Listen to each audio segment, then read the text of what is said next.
Worksheet 14 है, 6 अगस्त के लिए है। Chemical reaction and equation chapter start हो चुका है, जहाँ पे हमने पढ़ लिया केमिकल रिएक्शन क्या होती हैं, केमिकल चेंज, फिजिकल चेंज क्या होते हैं, और हमने लास्ट क्लास में पढ़ा था balance chemical equation. Balance chemical equation के लिए आपको एक स्पेशल वीडियो भी दी थी, ABCD मेथड। अगर आपने नहीं देखा है तो प्लीज़ उसे देख लें, जिससे कभी भी बैलेंस करने में आपको कोई प्रॉब्लम ना हो। आज हमारा टॉपिक है types of chemical reaction. Okay, यहाँ पे आपको बहुत ही ब्रीफ में पढ़ाया जा रहा है, बहुत ही शॉर्ट में पढ़ाया जा रहा है। तो आपको डिटेल में अगर वीडियो चाहिए, अच्छे से समझना है, तो आप जाइए, PKD साइंस की प्लेलिस्ट है, वहाँ पे पूरा चैप्टर डिटेल में समझाया गया है, तो वहाँ से अच्छे से समझ लीजिए। चलिए, टाइप्स ऑफ केमिकल रिएक्शन में हमारी फर्स्ट जो रिएक्शन होती है, दिस इज कॉम्बिनेशन रिएक्शन। जैसे कि इसके नाम से क्लियर है, कॉम्बिनेशन से आप क्या समझते हो, यू कैन कंबाइन 2 और मोर थिंग्स। जब भी आप 2 या 2 से ज़्यादा चीज़ों को कंबाइन करके भैया रिएक्शन करते हो, तो उसको क्या बोलते हैं, कॉम्बिनेशन रिएक्शन। ओके, कॉम्बिनेशन में आपका ये तो क्लियर है, रिएक्टेंट, ये जो हमारे होते हैं ये हमारे रिएक्टेंट होते हैं, जो यहाँ पे बनता है वो हमारा प्रोडक्ट होता है। तो कॉम्बिनेशन रिएक्शन में आपके पास रिएक्टेंट 2 हो सकते हैं, 3 हो सकते हैं, 4 हो सकते हैं, ठीक है। जितने भी आप रिएक्टेंट लो, आपके मल्टीपल रिएक्टेंट से सिंगल प्रोडक्ट बने, तो वो हमारा क्या होता है, कॉम्बिनेशन रिएक्शन। कॉम्बिनेशन का जब भी नाम आए तो आप इसको ब्रेक कर लो और इसको ऐसे समझो, कंबाइन, ठीक है, कंबाइन, जहाँ पे 2 को कंबाइन कर दें, ठीक है, एक है ये A और एक है B, दोनों को कंबाइन कर दिया, तो कौन सी रिएक्शन हो गई, कॉम्बिनेशन। अब कोई बोले कि भैया मुझे इसकी डेफिनेशन याद करनी पड़ रही है, तो इसकी डेफिनेशन बताइए, याद करने की ज़रूरत है। इसकी डेफिनेशन आप खुद लिख सकते हो, when 2 or more reactants combine to form a single product are called combination reaction। इतना लिख दो और यहाँ पे एक एग्जाम्पल दे दो, this is more than enough। Okay, second type है हमारी डिकम्पोजिशन रिएक्शन। अब डिकम्पोजिशन जो होती है वो कॉम्बिनेशन की उल्टी होती है, इसको बोलते हैं कॉम्बिनेशन की बहन है, ठीक है, लेकिन इसकी उल्टी है, जो ये करता है इसका अपोजिट है ये। समटाइम हम डिकम्पोजिशन को बोलते हैं रिवर्स ऑफ कॉम्बिनेशन। ओके, उल्टा कैसे होता है, देखिए, डिकम्पोजिशन का मतलब होता है कि आपके पास जो रिएक्टेंट है, सिंगल रिएक्टेंट ब्रेक इनटू 2 और मोर प्रोडक्ट। हमारा जो रिएक्टेंट है, एक रिएक्टेंट वो एक से ज़्यादा प्रोडक्ट्स में फॉर्म होता है, तो हमारा क्या होता है, डिकम्पोजिशन रिएक्शन। कॉम्बिनेशन में हमने समझा कि एक से ज़्यादा रिएक्टेंट है, सिंगल प्रोडक्ट बना रहा है। यहाँ देखिए उसका उल्टा है, रिएक्टेंट एक है और एक से ज़्यादा प्रोडक्ट में ब्रेक हो रहा है। अब आप सोचेंगे क्या हम ऐसे रिएक्शन कैसे हो सकती है जहाँ पे हमारा अपने आप प्रोडक्ट बन जाए। तो ऐसी रिएक्शन में क्या होता है, देखिए, हमारे पास कोई रिएक्टेंट है, ठीक है, कोई सब्सटेंस है, उसको हमने हीट कर दिया। जब हीट कर दिया तो उसके जो मॉलिक्यूल्स होंगे वो ब्रेक होंगे, तो यहाँ पे 2 या 2 से ज़्यादा चीज़ों में ये ब्रेक हो जाते हैं। जैसे हमने पढ़ा था ना, डिकम्पोजिशन करते हैं किस तरीके से, सनलाइट में कुछ फॉर्मूलों का हमारा डिकम्पोजिशन हो जाता है। थर्ड टाइप आती है डिस्प्लेसमेंट रिएक्शन। डिस्प्लेसमेंट का मतलब क्या होता है, एक को हटा के दूसरी उसकी जगह ले ले। इसका मैंने आपको एग्जाम्पल भी दिया था। डिस्प्लेसमेंट रिएक्शन होती है, ठीक है, हमारे पास कोई एक सॉल्यूशन है, ठीक है, मेटल सॉल्यूशन है, और इसमें हम कोई सेकंड थिंग को ऐड करते हैं, तो क्या होता है, जो यहाँ से कमज़ोर है उसको हटा के स्ट्रॉन्ग उसकी जगह ले लेता है। कोई मेटल सॉल्यूशन हमने लिया, ठीक है, कोई मेटल का हमने सॉल्यूशन लिया यहाँ पे, और उसके अंदर एक दूसरा मेटल को, दूसरे सब्सटेंस को ऐड किया, तो मेटल सॉल्यूशन में अब क्या हुआ कि यहाँ पे जो वीक होगा ना, जो कमज़ोर होगा, उसको हटा के ये स्ट्रॉन्ग वाला उसकी जगह ले लेगा। तो इसे हम बोलते हैं डिस्प्लेसमेंट रिएक्शन, क्योंकि यहाँ पे बैठने की तो भैया एक ही की जगह है, ठीक है, 2 ही लोग बैठ सकते हैं। अब ये आना चाहता है इसकी जगह पे, बी की जगह पे, तो इसको बी को धक्का मार के हटाना पड़ेगा ना। इसको हम इसी तरीके से समझ लेते हैं, क्लास में एक बेंच है, ठीक है, ये क्लास में बेंच है, यहाँ पे आप 2 बच्चे बैठे हो, एक ए बैठा है, एक बी बैठा है। अब ए की जगह तो फिक्स है, ए तो भैया टॉपर है, इसको कोई नहीं हटा सकता। जो बी है ना, अब बी वाले की जगह पे कोई और, यहाँ पे सी है, ये आके बैठना चाहता है, तो वो बी से, अगर ये सी वाला आएगा, बी से बोलेगा भाई उठ जा तू, बी वाला उठेगा नहीं। तो जैसे ही ये आएगा, अगर ये सी वाला स्ट्रांग है तो इसको धक्का मार के ये हट जाएगा, यहाँ पे बैठ जाएगा सी। और अगर सी वाला स्ट्रांग है, अगर ये बी वाला हमारा ज़्यादा ताकतवर है, तो सी आएगा, धक्का मारने की कोशिश करेगा, खुद ही गिर जाएगा और खुद चला जाएगा, यहाँ पे ए बी ही बैठे रहेंगे। इसको हम बोलते हैं डिस्प्लेसमेंट रिएक्शन। और ये हमारा कौन ज़्यादा ताकतवर है ये हमें कैसे पता चलेगा, ये आपको पता चलता है रिएक्टिविटी सीरीज से। रिएक्टिविटी सीरीज जब आप पढ़ोगे तो वहाँ आपको पता चलेगा कि कौन ज़्यादा स्ट्रांग है, कौन ज़्यादा वीक है। ठीक है, तो इसको हम बोलते हैं डिस्प्लेसमेंट रिएक्शन। अब देखिए ए बी था, इसमें जब हमने सी ऐड किया तो सी आके बैठ गया, बी को धक्का मार के हटा दिया, तो जो कमजोर है उसको हटा दिया। इसके बाद है double displacement reaction. Double displacement reaction में क्या होता है, यहाँ पे यही चीज होगी लेकिन डबल तरीके से होगी। यहाँ पे हमारे पास एक सॉल्यूशन समझ लीजिए ए बी है, एक सॉल्यूशन सी डी है। मेरे पास ये बीकर है, टेस्ट ट्यूब है, एक सॉल्यूशन ये है, एक सॉल्यूशन ये है। अब हमने इन दोनों को मिक्स कर दिया। जब मिक्स कर दिया तो क्या हुआ, इनके आयन एक्सचेंज हो गए। इसका जो पार्टनर था वो इसके पास चला गया, इसका पार्टनर इसके पास चला गया। ध्यान से समझिए, दोनों के पार्टनर एक्सचेंज हो गए। ठीक है, ए के साथ कौन था, बी, तो ए के साथ पहुंच गया डी। यहाँ पे देखो, रिएक्टेंट में ए के साथ बी था और प्रोडक्ट में ए के साथ डी पहुंच गया। इसने इसका पार्टनर ले लिया और बी के साथ सी, ठीक है, इसने इसका पार्टनर ले लिया। दोनों के पार्टनर एक्सचेंज हो जाए, मतलब आयन एक्सचेंज हो जाए। इसका कीवर्ड होता है आयन एक्सचेंज। दोनों का आयन एक्सचेंज हो जाए, दोनों का पार्टनर एक्सचेंज हो जाए, तब हमारी डबल डिस्प्लेसमेंट रिएक्शन हो जाती है। ठीक है, डिस्प्लेसमेंट में एक ताकतवर धक्का मार के निकालेगा, डबल डिस्प्लेसमेंट में दोनों का पार्टनर चेंज होगा, तो क्या हो जाएगा, डबल डिस्प्लेसमेंट रिएक्शन हो जाएगा।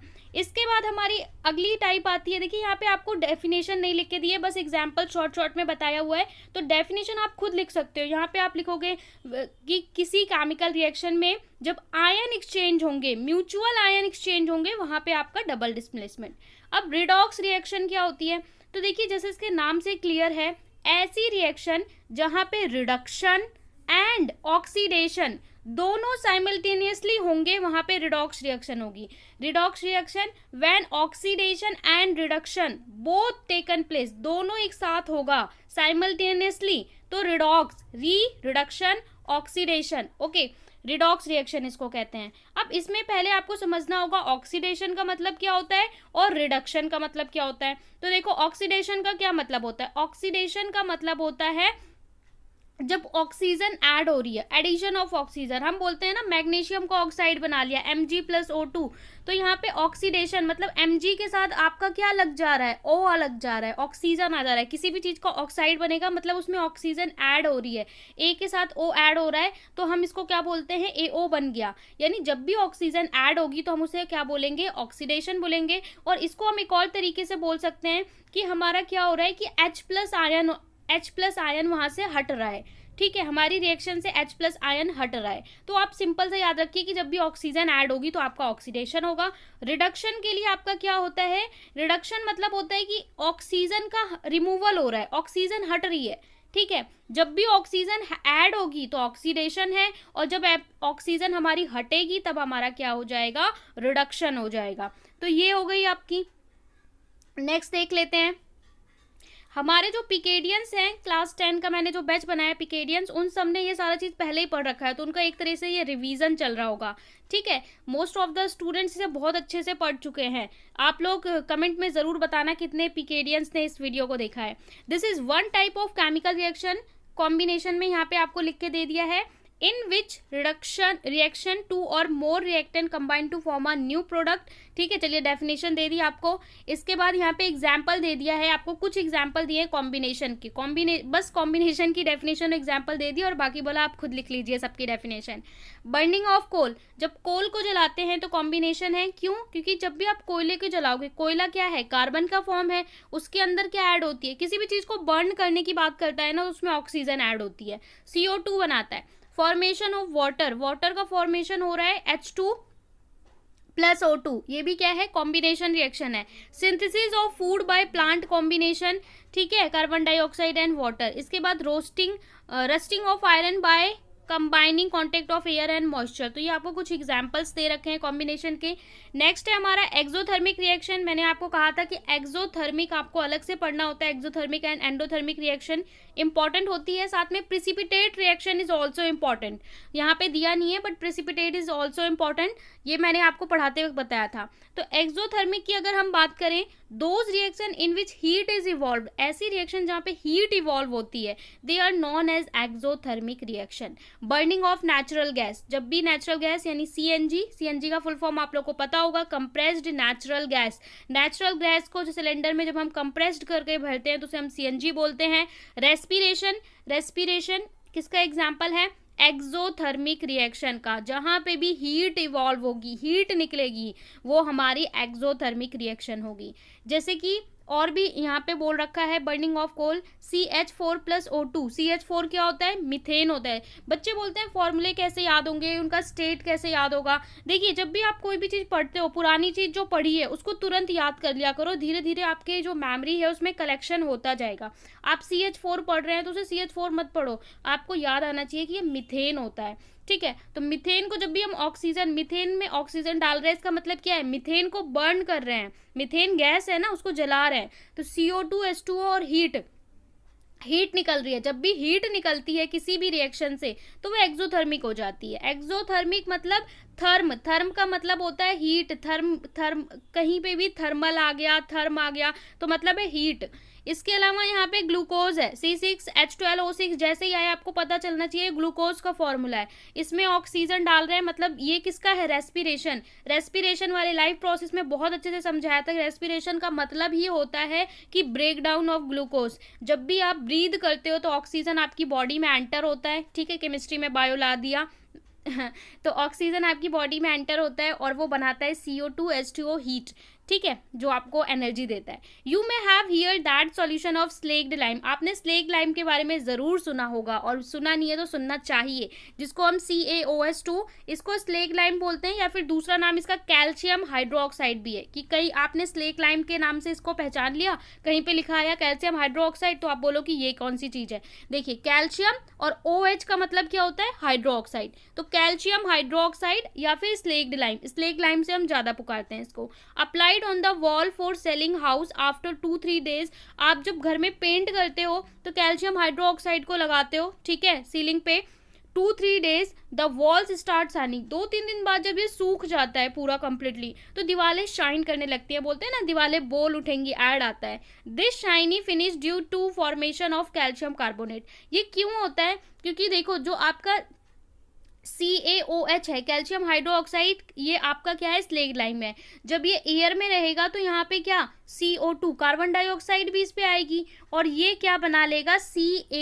CaCO3, जो हमारा होता है कैल्शियम कार्बोनेट। तो ये कैल्शियम कार्बोनेट का फॉर्मेशन कर लेते हैं, जिसकी वजह से ये दीवारें जो है क्या है? बोलने लगती हैं, चमक उठती हैं, शाइन आ जाता है उन पे, तो कैल्शियम कार्बोनेट बना लेता है, ठीक है। Calcium carbonate because of reaction of slack lime with carbon dioxide. वही बोल रहा है कि आपका जो CaOH है ये रिएक्ट कर लेता है CO2 से और बना लेता है CaCO3, that mean calcium carbonate, जिसकी वजह से दीवारें चमकने लगती हैं। Reaction of slack lime with carbon dioxide and atmosphere. इसकी रिएक्शन भी आपको लिख के बताइए। This is your quick lime. देखिए, ये एग्जामिनर का फेवरेट क्वेश्चन होता है, वो आपसे पूछेगा CaO को क्या बोलते हैं, तो यू नो दैट इसे हम क्विक लाइम बोलते हैं। कैल्शियम हाइड्रोक्साइड को हम स्लेक लाइम बोलते हैं। और मैंने याद करने का तरीका भी बताया था, जो छोटा फॉर्मूला होता है क्विक, क्विक छोटा, और क्विक CaO। जो छोटा फॉर्मूला है, कई बार बच्चे इसमें और इसमें कंफ्यूज आते हैं, क्विक कौन था, स्लेक कौन सा था। तो जो छोटा फॉर्मूला है वो क्विक लाइम है, और जो बड़ा है वो स्लेक्ड लाइम है, ठीक है। और कैल्शियम कार्बोनेट का तो अलग से आपको पता ही है नेम। तो इस तरीके से होता है, ठीक है, कि आप CaO में जब पानी मिलाते हो तो ये स्लेक लाइम बनता है। इसको आपने लगा दिया दीवार पे, अब दीवार पे ये लगाया है, अब इसके साथ मिलेगा CO2 कार्बन डाइऑक्साइड हवा से, ये बना लेगा कैल्शियम कार्बोनेट और वाटर वेपर। कैल्शियम कार्बोनेट की वजह से आपकी दीवारें चमकेंगी, और जो वाटर वेपर था H2O वो इवेपोरेट हो जाएगा, ठीक है। अब देखिए, अब आपको लेटेस्ट प्रैक्टिस में दिया है, यहाँ पे प्यारे से 2 बच्चे पढ़ाई कर रहे हैं, इस तरीके से आप भी घर में पढ़ाई करते रहिए। लेट अस प्रैक्टिस नाउ में आपको आज बहुत ही सिंपल क्वेश्चन दिए हैं। Quick lime and slaked lime are, यहाँ पे आपको चूज करना है कि यहाँ पे quick lime and slake lime. तो देखिए क्वेश्चन आपको कैसे सेलेक्ट करना है। क्विक लाइम, पहले क्विक लाइम का फॉर्मूला होना चाहिए, उसके बाद स्लेक लाइम का फॉर्मूला होना चाहिए। तो क्विक लाइम क्या होता है भैया? क्विक लाइम मतलब छोटा सा क्विक, क्विक लाइम मतलब CaO, पहले लिख लो CaO। और स्लेक लाइम क्या होता है? CaOH2। तो देखो क्विक लाइम CaO, यहाँ पे पहले पे गलत, पहले पे CaO है लेकिन यहाँ पे कैल्शियम कार्बोनेट है, तो यहाँ पे है CaO और CaOH2, तो यानी कि इसका कौन सा आंसर हो जाएगा? C हो जाएगा। समझ गए?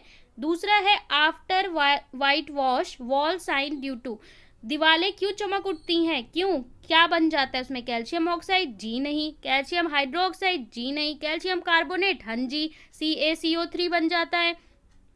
इसके बाद put the sign on reaction which is not an exothermic reaction, इसमें से जो एक्सोथर्मिक नहीं है उसको बताना है। तो रेस्पिरेशन तो हमारा एक्सोथर्मिक है, उसके बाद रेस्पिरेशन एक्सोथर्मिक है, हीट निकलती है। बर्निंग ऑफ कैंडल, कैंडल जलाते हो तो भी हीट निकलती है, अमाउंट से मैटर नहीं करता ज़्यादा या कम, तो ये भी आपकी हो गई।